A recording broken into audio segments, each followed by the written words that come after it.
हमारे देश को जो एक संजीवनी के रूप में योगा का इतिहास हमारा रहा, जो हमारे संस्कार रहे, उसको निश्चित रूप से माननीय प्रधानमंत्री नरेंद्र मोदी जी ने एक अलग पहचान के साथ पूरे विश्व पटल पर भारतीय संस्कृति को ही नहीं, भारतीय परचम को लहराने का काम किया है इस विश्व योगा दिवस पे।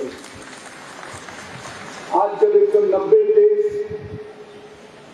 भारत के साथ मिलकर योगा के महत्व को समझते हुए आगे बढ़ रहे हैं, तो हम भारतवासी का भी कर्तव्य होता है कि अपने जीवन में योगा को उसी रूप से उतारने का और अपने जीवन की, अपने दिनचर्या में योगा को आत्मसात करते हुए कहीं न कहीं अपने आप को स्वस्थ रखते हुए, कि अगर इस देश का एक नागरिक स्वस्थ रहेगा तभी ये देश स्वस्थ होकर निरंतर आगे बढ़ता रहेगा।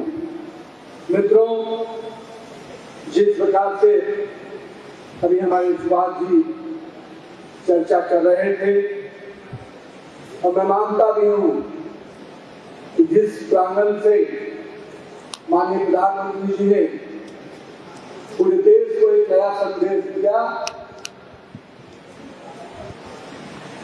मैं मानता हूं उस अनुसंधान को आज देश का एक युवा अपने साथ जोड़ कर देखता है। अटल जी ने जिस शब्द को जय विज्ञान के साथ जोड़ा, माननीय प्रधानमंत्री जी ने जय अनुसंधान के साथ जोड़ा।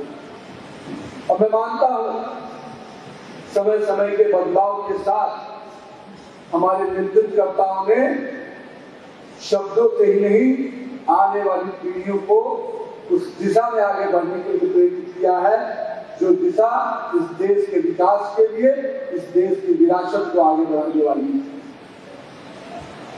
मुझे युवा साथियों के बीच में जो मौका मिला है आज अंतर्राष्ट्रीय योगा दिवस में शिरकत करने का, मैं अपने प्रदेश अध्यक्ष देवर सिंह जी को, तरुण चुग जी को और सभी अपने साथियों को भी बहुत बहुत धन्यवाद देता हूं। खास करके अपने संस्था के सभी टीचर्स, सभी फैकल्टी मेंबर्स, सभी अपने यहाँ के एम्प्लॉइज, सबको भी मैं बहुत बहुत आभार व्यक्त करता हूँ। मित्रों, अंतर्राष्ट्रीय योगा दिवस केवल हमें पहचान ही नहीं, हमें उत्साह भी देता है।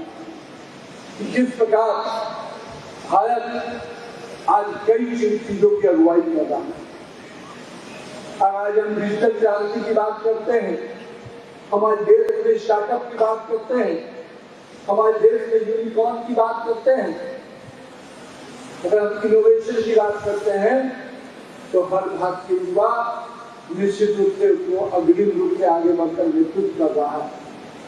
मित्रों, ये समय भारत को 2047 के विकसित भारत बनाने की दिशा में आगे बढ़ने का है। और ये जो मंत्र है कि हमें 2047 में विकसित भारत बनाना है, ये हम सभी देशवासियों का सपना बनना है। एक समय था जब अमेरिका ने एक साथ बैठकर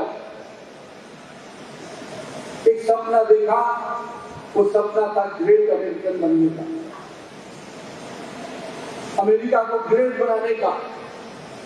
उस देश के लोगों ने देखा, उसी प्रकार चाइना के लोगों ने भी चाइना को ग्रेट कैसे बनाया जाए, इस दिशा में एक साथ सोचना शुरू किया। लेकिन भारत में लंबे समय तक हम एक साथ एक स्वप्न के साथ नहीं जुड़ पाए। लेकिन हमें सौभाग्य है, हमें ऐसा नेतृत्वकर्ता मिला है जिन्होंने इस देश को एक साथ एक स्वप्न के साथ आगे बढ़ने का मार्ग दिखाया है। उस बात का जो मूल मंत्र है, सबका विकास, सबका विश्वास, सबका प्रयास। इस सबके विश्वास और सबके प्रयास से हम विकसित भारत के 2047 के सपनों का भारत बनाना चाहते हैं। हम सबका सपना होना चाहिए कि हमारा भारत 2047 में कैसे विकसित। उस सपने को हर क्षेत्र में, हर दिशा में हमें आगे बढ़ाना है। मैं ये नहीं कहता कि राजनीति एकमात्र प्लेटफॉर्म है। हम जहां जहां पर हैं, अभियंता के रूप में, चिकित्सक के रूप में, रिसर्च के रूप में, जर्नलिज्म के रूप में, सैनिक के रूप में, मजदूर के रूप में, किसान के रूप में, हम सब रूप में जहां जहां हमें मौका मिलता है, निश्चित रूप से हमें आगे बढ़कर अपने साथ साथ इस देश को विकास के रास्ते पे आगे बढ़ना है।